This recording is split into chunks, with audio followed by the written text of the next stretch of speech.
Colossiens, chapitre 2.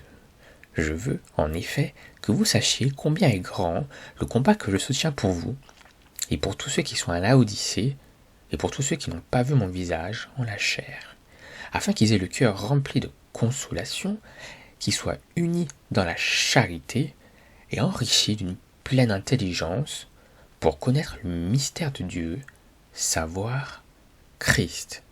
Mystère dans lequel sont cachés tous les trésors de la sagesse et de la science.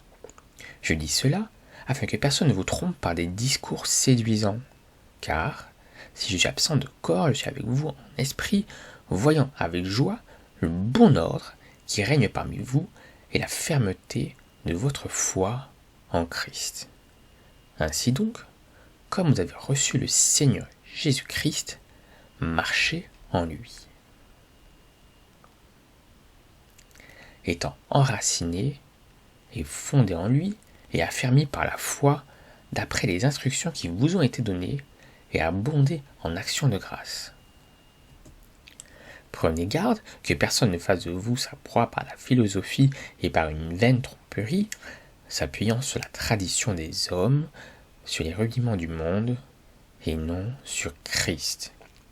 Car, en lui, habite corporellement toute la plénitude de la divinité.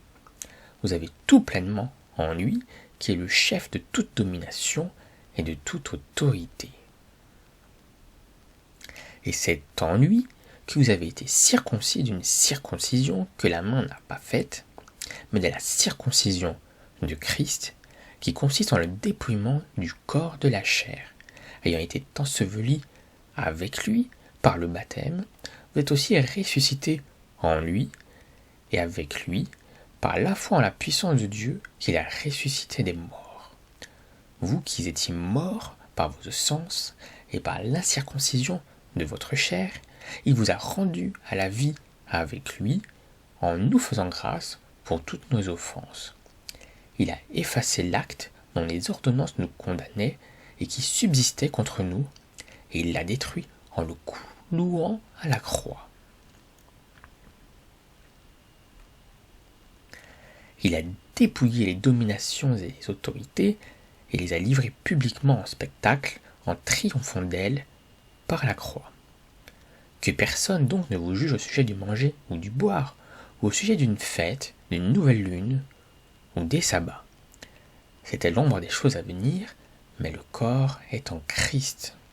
Qu'aucun homme, sous une apparence d'humilité et par un culte des anges, ne vous ravisse à son gré le prix de la course, tandis qu'il s'abandonne à ses visions et qu'il est enflé d'un vain orgueil par ses pensées charnelles, sans s'attacher au chef dont tout le corps, assisté solidement assemblé par des jointures et des liens, tire l'accroissement que Dieu donne. Si vous êtes mort avec Christ au rudiment du monde, pourquoi, comme si vous viviez dans le monde, vous impose-t-on ces préceptes ? Ne prends pas, ne goûte pas, ne touche pas. Préceptes qui tous deviennent pernicieux par l'abus et qui ne sont fondés que sur les ordonnances et les doctrines des hommes. Ils ont en la vérité une apparence de sagesse, en ce qu'ils indiquent un culte volontaire, de l'humilité et le mépris du corps, mais ils sont sans aucun mérite et contribuent à la satisfaction de la chair.